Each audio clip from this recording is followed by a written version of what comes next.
Guys, I'm back, and today I got the long-awaited review. I bought this piece a year ago, and it was the Imperial Navy Officer from 2012, based on the Vintage Collection, which is now discontinued.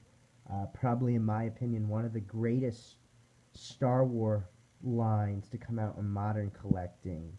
That just killed it on so many levels. And there's only two pieces that I'm probably gonna get, that I'm not gonna do videos on, which are Anakin Skywalker in peasant disguise, and Anakin in Zam Wazell, since there are tons of videos on there for that. And also, I want to get those two figures because you probably know that the Zamwazel from Attack of the Clones line in 2002 and the Anakin Peasant Disguise in 2000 were just terrible figures for articulation. So bad that they couldn't fit in the vehicles. You could only just have them as standalone, like what I'm doing with these figures right now.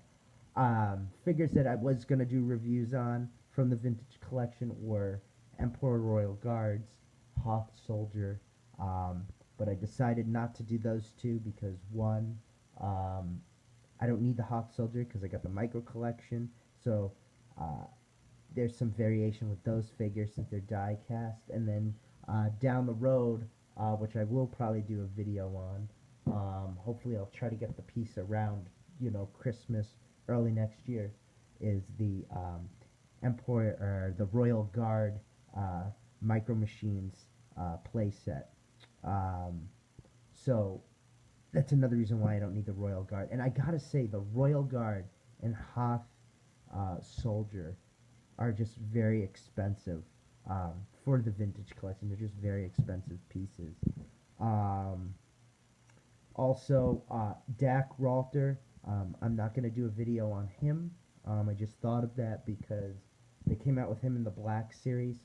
Just the vintage collection version of him was just so expensive. Some of them were going for like $70s and $80 on eBay. It's crazy because these figures are not even 5 years old. But they're very demanded just because of just the quality of it and the packaging. Um, so yeah, so that's my little update on the vintage collection. I know I had something planned, um, but I do have on my page. I did a video on Wedge Antilles from the vintage collection and the Rebel Commando Slave Leia.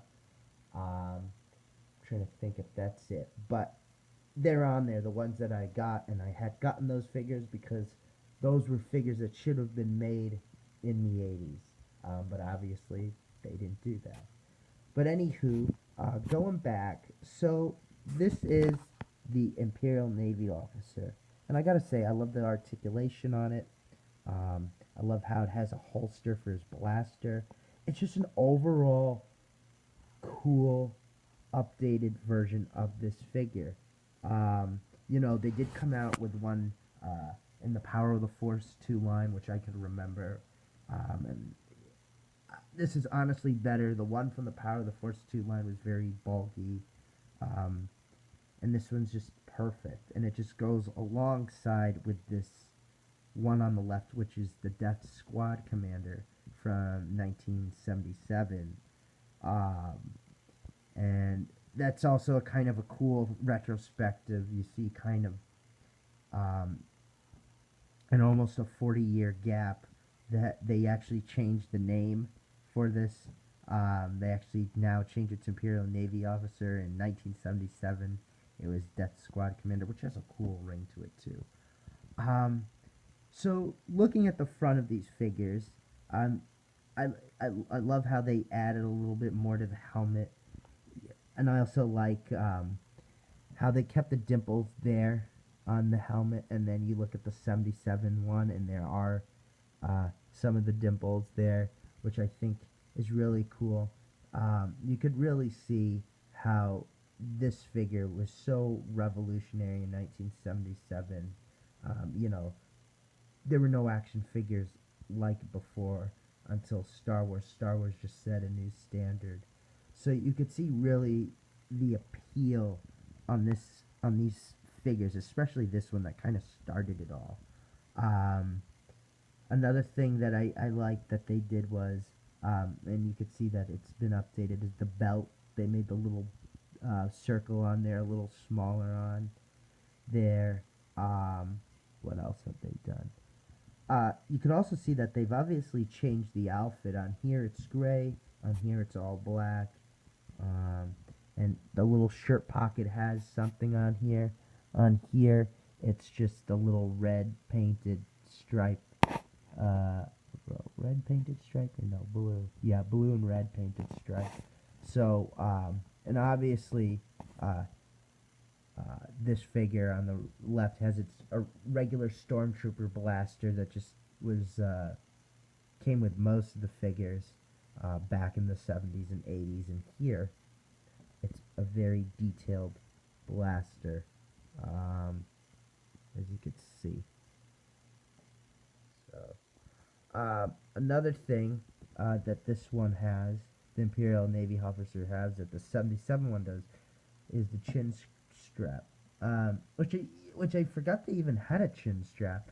So I think that's kind of cool that they added that. I mean, here on the 77 one, I mean, it's still just as awesome without the chin strap. So let's turn these figures around.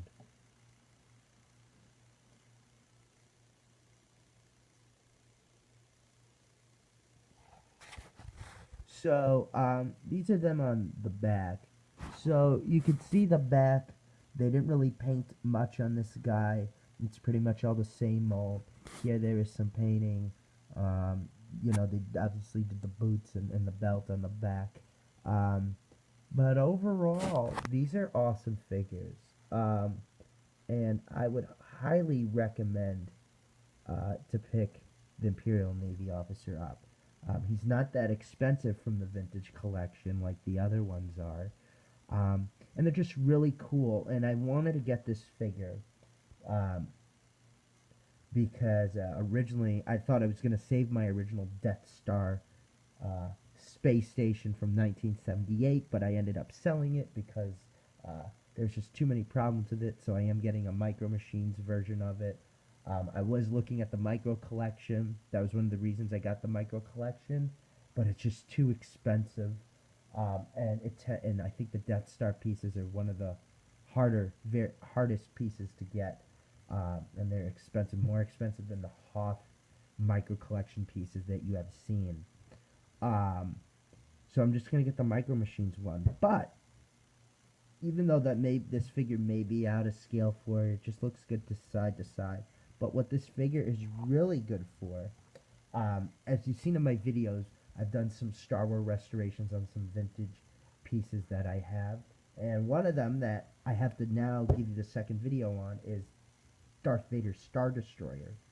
Um, and since we're done with that, this figure goes really well with that piece, and that's why I have this guy out too. So it's kind of coincidental that this video is now finally happening because of that.